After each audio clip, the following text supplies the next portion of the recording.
Alors nous parlerons aujourd'hui d'une partie des paroles vivantes des saintes plaies de Jésus. Jésus, vous le savez bien, est allé sur le bois de la croix pour nous guérir de toutes nos maladies, de toutes nos infirmités. Et Jésus ne t'a pas oublié, toi qui m'écoutes, toi qui te sens abandonné, qui te sens oublié, toi qui dis toujours, les autres sont nés pour être bénis, mais moi pas. Jésus te dit, mon enfant, j'ai versé mon sang, je suis allé à la croix pour toi, pour que toi aussi tu voies ma gloire, pour que la lumière qui brille aussi brille pour toi, pour que cette lumière ne soit pas loin de toi. Bien-aimés, nous parlerons aujourd'hui de deux phrases qui nous serviront d'enseignement aujourd'hui. Nous aurons pour thème, tes plaies sont dignes, tes plaies c'est le début et la fin de ton histoire. Toute l'histoire de ta vie est concentrée dans tes plaies. Voici encore, je répète les deux phrases qui vont être l'objet de notre enseignement ce matin. Tes plaies, c'est le début et la fin de ton histoire. Toute l'histoire de ta vie est concentrée dans tes plaies. Voici le thème de notre enseignement de ce matin. Alors, toi qui nous écoutes, assieds-toi bien, dispose-toi bien et écoute la 102.5. Où que tu sois, à Mans, 104.7, écoute-nous. À San Pedro, 99.2, écoute-nous. Jésus a dit, je suis l'alpha et l'oméga. Je suis l'alpha et l'oméga. Tes plaies, c'est le début et la fin de ton histoire. Cette parole vivante des plaies de Jésus est sans doute celle qui rappelle clairement que notre Seigneur est véritablement l'alpha et l'oméga, le début et la fin. Chers frères et sœurs auditeurs, auditrices de la voix de l'Évangile, Saint Jean nous dit dans son prologue qu'au début de la création, la parole existait déjà, et celui qui est la parole était Dieu. Celui qui est la parole était avec Dieu et était Dieu. Dieu a fait toutes choses par lui, et rien de ce qui existe n'a été fait sans lui. En lui était la vie, et cette vie donnait la lumière aux hommes. Nous remarquons bien que ce passage de l'Évangile de Saint Jean au chapitre 1, versets 1 à 4, a beaucoup prévalu à la défense du dogme de la divinité de Christ par l'Église catholique. Lors des dissidences en son sein et constitua ensuite une bonne partie du credo de Nicée-Constantinople, où nous disons « Je crois en un seul Dieu, le Père Tout-Puissant, Créateur du ciel et de la terre, de l'univers visible et invisible. Je crois en un seul Seigneur, Jésus-Christ, le Fils unique de Dieu, né du Père avant tous les siècles. Il est Dieu, né de Dieu, lumière, né de la lumière, vrai Dieu, né du vrai Dieu, engendré, non pas créé, de même nature que le Père. Et par lui tout a été fait. » Une histoire commence dès l'apparition d'un événement. Autrement dit, sur quoi va-t-on s'appuyer pour contrer cette histoire? Or, Jésus, au vu de l'évangile de Saint Jean, est Dieu, donc l'Éternel, comme lui-même le déclare dans Jean chapitre 8, verset 24. C'est pourquoi je vous ai dit que vous mourrez dans vos péchés. En effet, si vous ne croyez pas que moi je suis, vous mourrez dans vos péchés. Et dans Jean chapitre 8, verset 28, quand vous aurez élevé le Fils de l'homme, alors vous reconnaîtrez que moi je suis, et que je ne fais rien de moi-même, mais suivant les instructions de celui qui m'a envoyé. Si tu m'as vu, tu as vu le Père, dit Jésus à Philippe, qui a demandé à Jésus, Seigneur, montre-nous le Père. Jésus lui a dit, mais Philippe, je suis avec vous depuis longtemps, et tu me demandes de te montrer le Père. Qui m'a vu, a vu le Père. Dans le premier passage, c'est-à-dire en Jean chapitre 8, verset 28, après avoir confronté plusieurs versions bibliques, il s'en est clairement défini que Jésus n'a pas voulu, dit qu'après sa crucifixion, l'on comprendrait sa qualité de fils obéissant au Père. Dans un sous-entendement, qu'en disant « je suis », ce n'est pas comme nous, dans nos langues courantes, dans notre langage courant, pour dire « je n'ai pas mon mot à dire, je ne fais que suivre, je ne fais qu'obéir obéis à celui qui m'a envoyé. Bien-aimé, Jésus renvoyait tout ce qu'il disait à son Père. Le Père m'a envoyé. Je suis venu du Père. Qui m'a vu a vu le Père. Jésus rapporte toujours tout à son Père. Certes, Jésus est le plus obéissant qui soit des fils du genre humain, car, sachant bien ce qui allait lui arriver comme souffrance, il a accepté de venir sur terre et de refuser d'appeler les anges à son secours contre la foule et les soldats qui se déchaînaient sur lui tout au long du chemin du Golgotha, du chemin de la croix.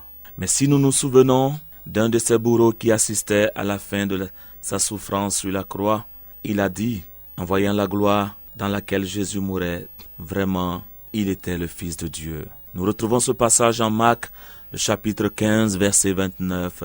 Ce soldat venait, dans son émotion, de confesser publiquement à qui voulait l'entendre ou à qui veut l'entendre la divinité de Jésus. Nous ne dirons pas le contraire de cette affirmation, car même notre intelligence humaine accorde que le petit d'un mouton est un mouton, le petit d'un chien est un chien, le petit d'un Ivoirien est Ivoirien, le petit d'un Burkinabé est Burkinabé, le petit d'un Togolais est Togolais, le petit de Dieu est donc Dieu. Jésus est donc je suis, comme son Père, qui se révélait à Moïse au début de leur rencontre. Dans Exode, chapitre 3, verset 14. Je suis qui je suis. Voici ce que tu diras aux Israélites. Voici ce que tu diras à mon peuple, ce que j'ai choisi. Je suis m'a envoyé. Le je suis dans la Bible est d'une part de l'auxiliaire être pour dire que Dieu est, c'est-à-dire comme spontané, nul ne voyant son départ et nul n'allant voir sa fin. D'autre part, le je suis résulte du verbe suivre conjugué au présent simple et voulant donc dire je progresse, d'où le nom éternel de Dieu. Je suis. Dans la lettre aux Hébreux au chapitre 13 verset 8, il est dit Jésus est le même hier, aujourd'hui et pour toujours. Jésus est donc clairement l'Éternel, comme écrit dans Jean chapitre 1 verset 1 à 4. La parole était Dieu. Nous attestons cette affirmation dans notre foi chrétienne à travers l'Angélus où nous disons le Verbe s'est fait chair et a habité parmi nous. Jésus dit encore dans l'évangile de Jean au chapitre 14 verset 9 à Philippe son disciple, qui m'a vu a vu le Père, qui m'a vu a vu le Père. Frères et sœurs, nul ne doit en principe plus douter que Jésus est dans le Père et le Père est en lui. Alors Jésus est l'alpha et l'oméga. Mais Jésus qui est éternel, qui n'a ni début ni fin, qui peut fixer le début et la fin de ton histoire. Pour nous les hommes, ce n'est rien d'autre que dans ses saintes plaies. Ce n'est rien d'autre que ses saintes plaies. Jésus, durant son chemin de croix, depuis son arrestation à Gethsémani jusqu'à Golgotha, passant par Pilate, Hérode, Caiaphas, etc., a été flagellé, boxé, piétiné, lapidé. On a craché sur sa face, on a craché sur son visage, etc. Toutes ces tortures lui ont fait beaucoup de plaies. Toutes ces tortures lui ont fait beaucoup mal. Nous venons de voir que Jésus est Dieu. Ces plaies sont donc les plaies de Dieu. Or, les plaies sont le corps de Jésus, donc de Dieu. Auditeurs, auditrices de la 102.5, la voix de l'Évangile. Il y a 2 semaines, nous avions parlé de la première partie des paroles vivantes de Jésus. Laquelle première partie était « Tes plaies sont dignes d'être honorées et adorées ». En effet, le terme « adorer » pourrait être choquant. Mais nous voyons aujourd'hui que c'est parce que les plaies de Jésus sont le corps de Jésus.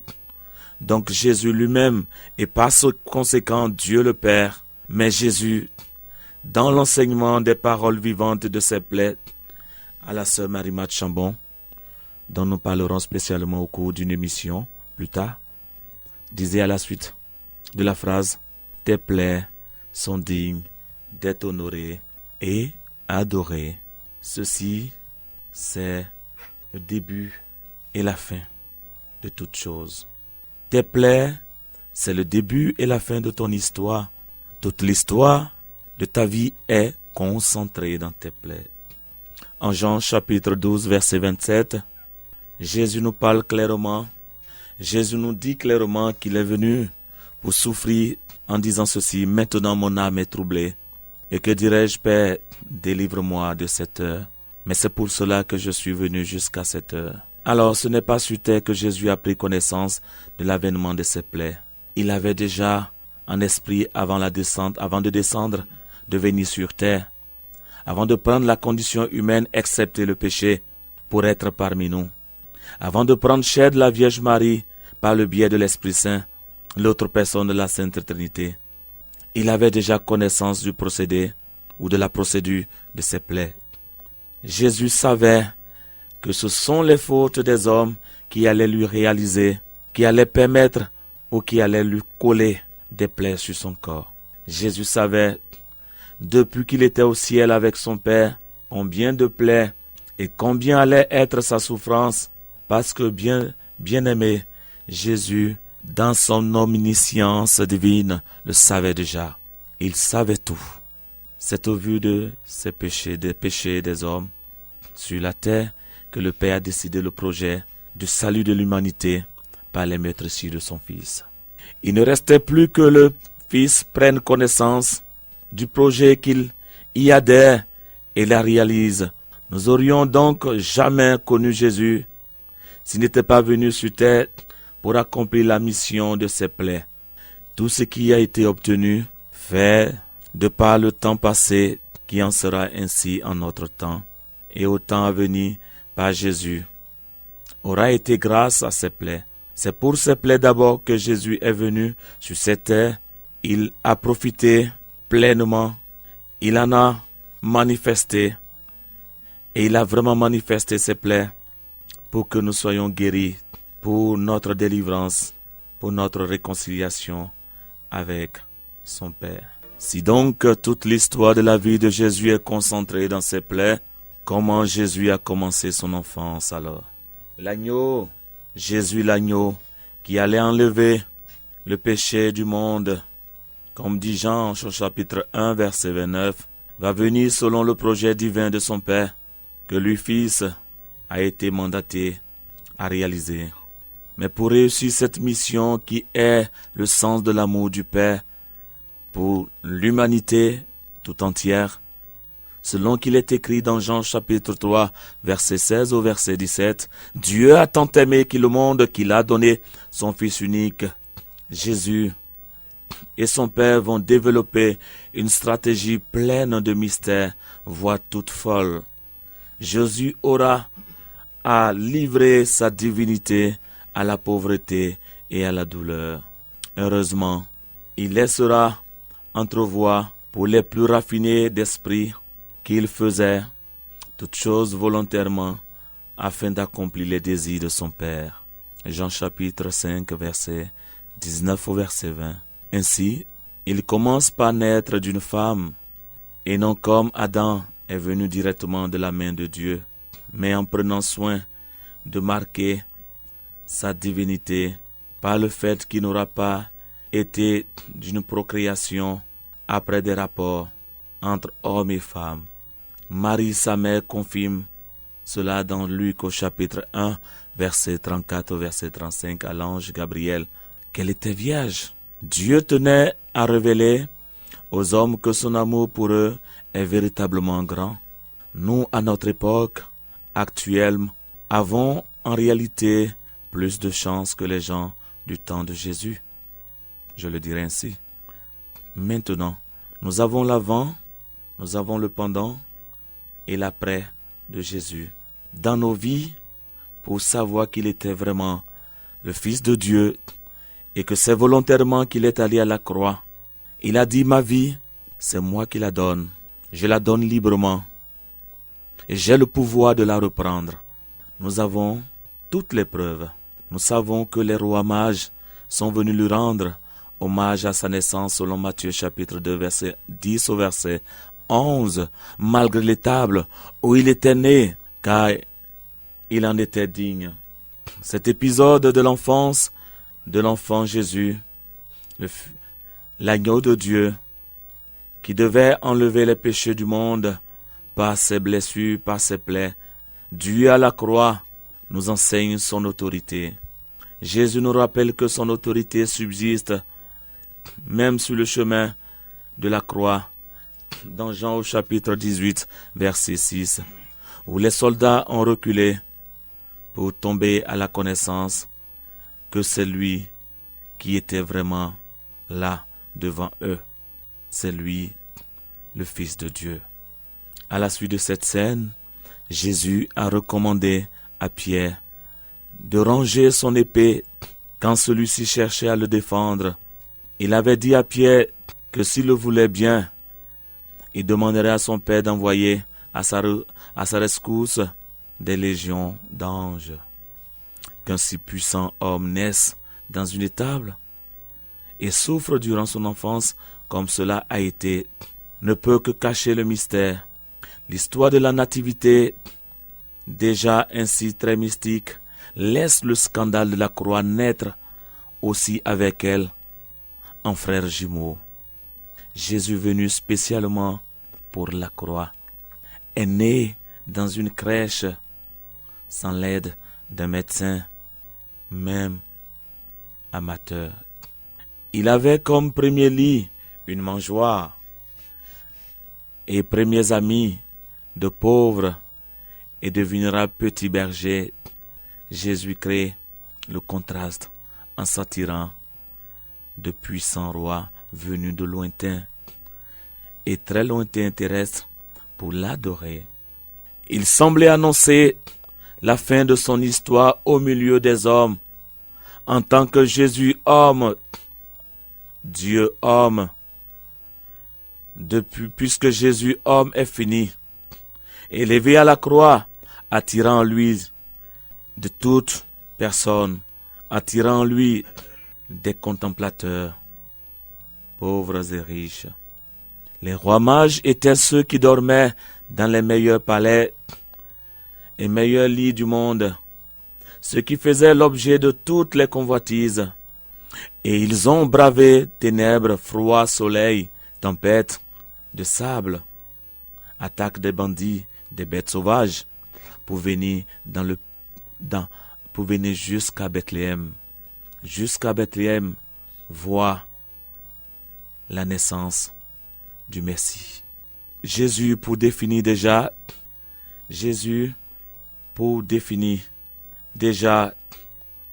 qu'il était, de par sa naissance, le Fils véritable de Dieu. Jésus définit déjà le sens de sa mission sur cette terre. Sur terre, il montre déjà qu'il a déjà commencé par verser son sang, à souffrir de la douleur de la circoncision au 8e jour après la nativité. Cette pratique imposée à chaque nouveau-né juif. Le sang de Jésus, de Dieu devenu homme, a commencé sa mission d'effusion. Et la première plaie qui expie le péché se fait ainsi en ce jour de la circoncision de l'enfant Jésus. Cette première douleur de Jésus due à cette plaie est une douleur qui exprime son acceptation de la condition humaine. Déjà son Père, sur son trône, souffre avec son Fils, Dieu, qui se fait pécheur sans l'être, pour subir la circoncision, puisque la circoncision, dans la tradition juive, est une forme de consécration à Dieu, selon Genèse, chapitre 17, verset 10, verset 11. C'est ici mon alliance que tout mâle soit circoncis. Ce sera un signe d'alliance entre moi et vous. Or Dieu établit toujours une alliance avec celui qui lui obéit et qui lui est obéissant. L'obéissance étant le respect de sa loi, donc le refus du péché. Ainsi, on entre dans son alliance en se débarrassant douloureusement du péché, de la plaie, de la circoncision. L'enfant Jésus commence par porter le péché originel, celui d'Adam et Ève, et doit l'expier. L'enfant Jésus savait déjà qu'il allait aller jusqu'à la croix par son omniscience divine. Il savait tout. Son Père doit être pris de compassion pour lui et par là pour toute sa nouvelle race qui est l'humanité tout entière. Il est écrit en Matthieu chapitre 5 verset 45 que Dieu fait pleuvoir et lever son soleil sur les bons et sur les mauvais. Le mystère de cette circoncision de Jésus ne pouvait donc pas se limiter au simple respect de la tradition juive. Par sa circoncision, Jésus annonçait à son Père comme ceci: « Père, je suis prêt. Je prends toute leurs conditions. J'accepte souffrir. J'accepte de souffrir. Et à cause de ma souffrance, que la pitié que tu auras pour moi soit en réalité pour eux, pour les hommes, pour toute l'humanité. » Jésus continue sa vie terrestre dans la souffrance pour lui avec ses parents, Joseph et Marie. On ne peut pas parler de la vie de Jésus et occulter Joseph et Marie. Jésus leur a rendu la vie à un certain moment difficile. Jésus leur a donné du chagrin dans ses habitudes d'homme. Comment se perdant pendant 3 jours au temple à Jérusalem, en Luc chapitre 2 verset 41 au verset 52. L'on se rappelle qu'Hérode s'en est pris à tous les nouveau-nés à la recherche de Jésus. Combien Joseph et Marie ont souffert de leur responsabilité dans cette hécatombe de Matthieu chapitre 2 verset 16. L'exil de toute la famille en Égypte n'a pas été sans plaie pour toute la famille, comme il en a été sur la croix, sur le chemin de la croix. L'histoire de toute la vie de Jésus est fortement attachée à ces plaies du chemin de la croix, pour lequel il est venu sur la terre. Cela est évident, car s'il n'y avait pas eu le projet de la croix pour que Jésus en soit meurtri, il n'y aurait guère eu d'histoire à compter de lui. Il n'y aurait pas eu d'histoire venant de lui. Il n'y aurait pas eu d'histoire de Jésus. Bien-aimés, nous revenons sur le plateau pour suivre notre enseignement toujours. Jésus et ses plaies durant son ministère. Jésus va réellement souffrir d'une vraie peau d'homme loin et très loin de sa gloire divine, quand bien même cette gloire le protégera tout le temps de sa vie terrestre de péché. Jésus ne peut pas commencer sa mission, son affaire de salut du genre humain, sans se confondre à cette nature humaine. Comment se fait-il que si glorieux enfant, ayant reçu l'adoration de la part des rois mages à sa majorité, soit humilié de la sorte jusqu'à mourir sur la croix? Quelle abomination aurait-il pu commettre pour que Dieu se détourne de lui et le punisse? Mais non, bien au contraire, Dieu ne le punissait pas, mais était en train de le glorifier. Dieu a déjà révélé aux hommes que Jésus est son Fils bien-aimé en qui il a placé toute sa confiance et recommande vivement qu'on croit en lui. Marc chapitre 1 verset 11. C'est Dieu, le Père, qui a envoyé Jésus sur terre en lui donnant comme mission de devenir humain, ensuite de porter tous nos péchés sur lui.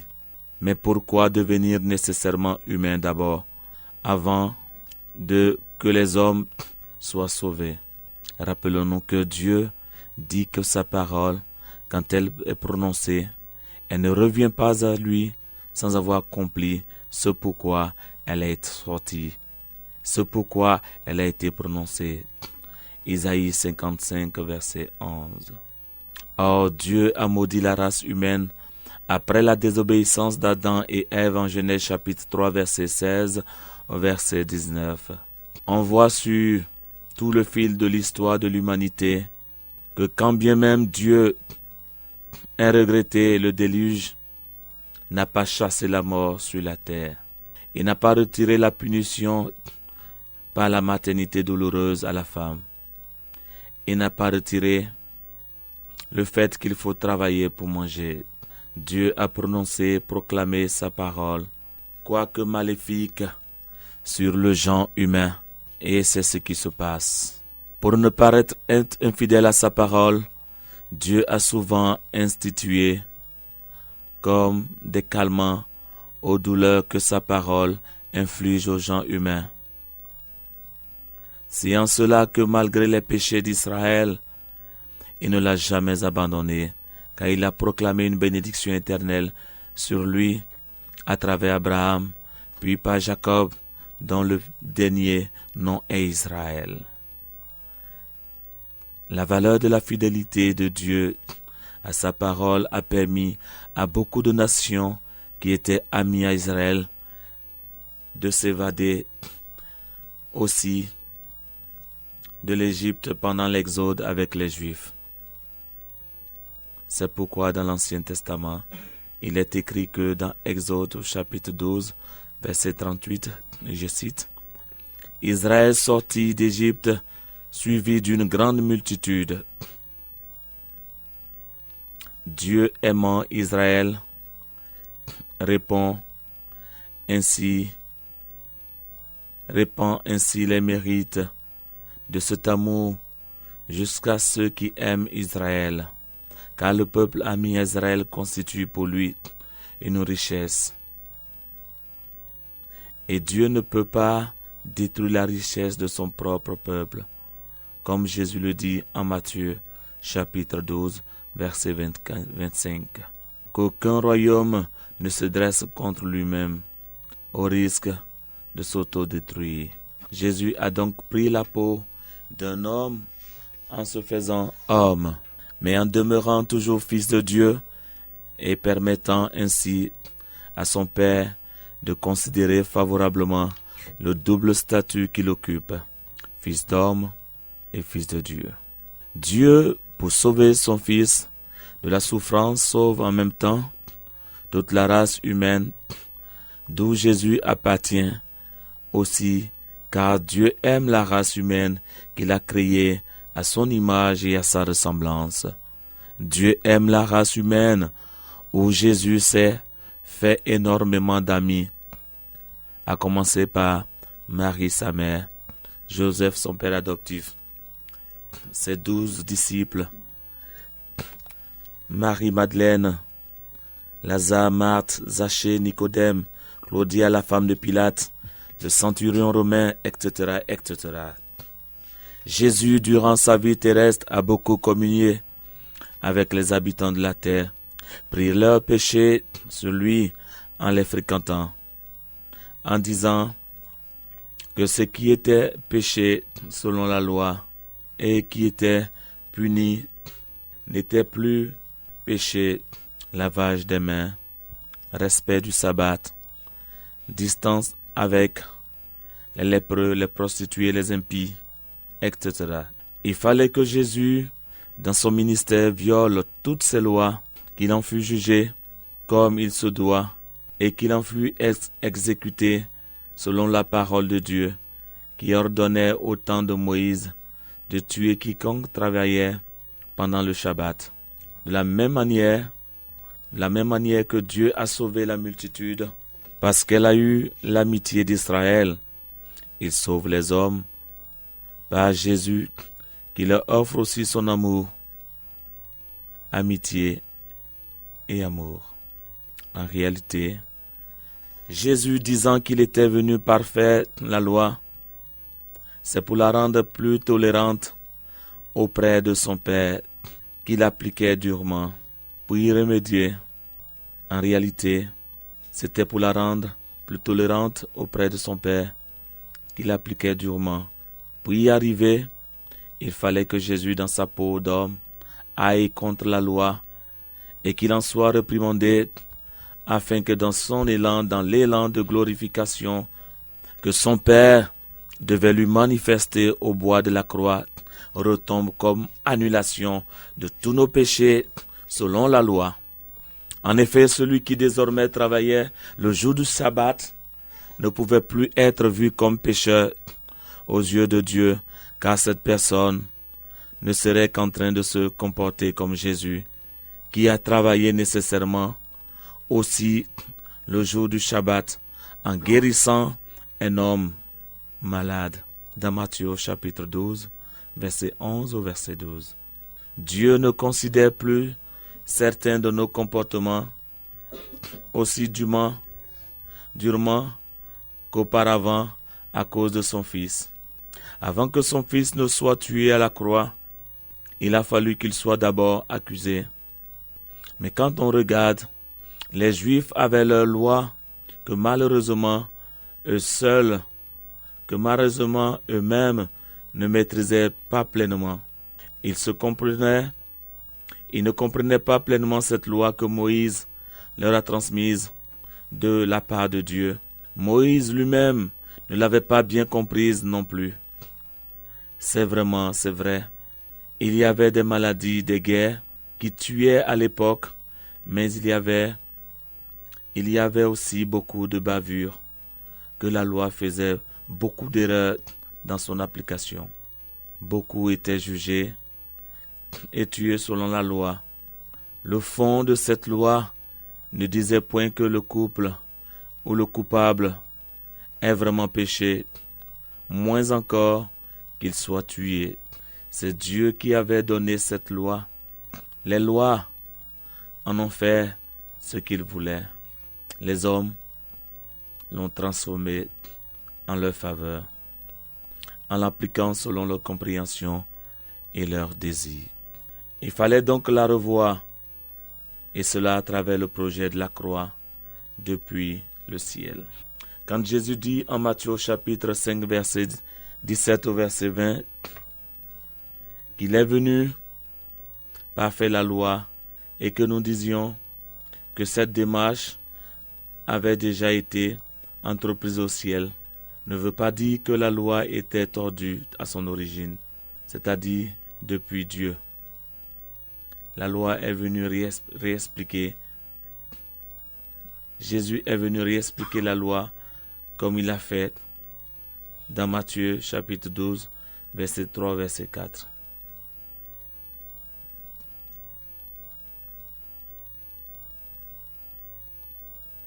Le comportement de Jésus était un comportement étrange vis-à-vis de ses contemporains.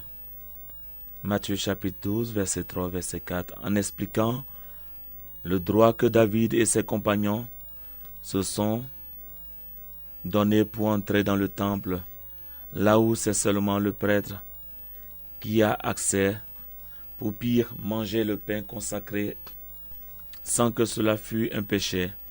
Parfaire la loi, c'est donc ôter le pouvoir de tuer, de faire le mal que l'incompréhension de cette loi par les hommes lui a entaché. Il devait annuler ce pouvoir par sa prédication de feu. Jésus y était arrivé, c'est pourquoi aujourd'hui nous sommes sauvés de certains pouvoirs de la mort cachés dans l'ignorance, comme dit Osée au chapitre 4 verset 6, « Mon peuple périt, faute de connaissance. » Nul ne sera condamné à mort. Nul ne sera condamné à mort ici-bas, encore pour avoir travaillé le jour du Shabbat. L'incompréhension de la part de ses contemporains amenait Jésus à aller plus loin. On mangera tout sans problème. Dorénavant, on tendra l'autre jour à qui te frappe sur la première. Contrairement à la loi du talion, œil pour œil, dent pour dent.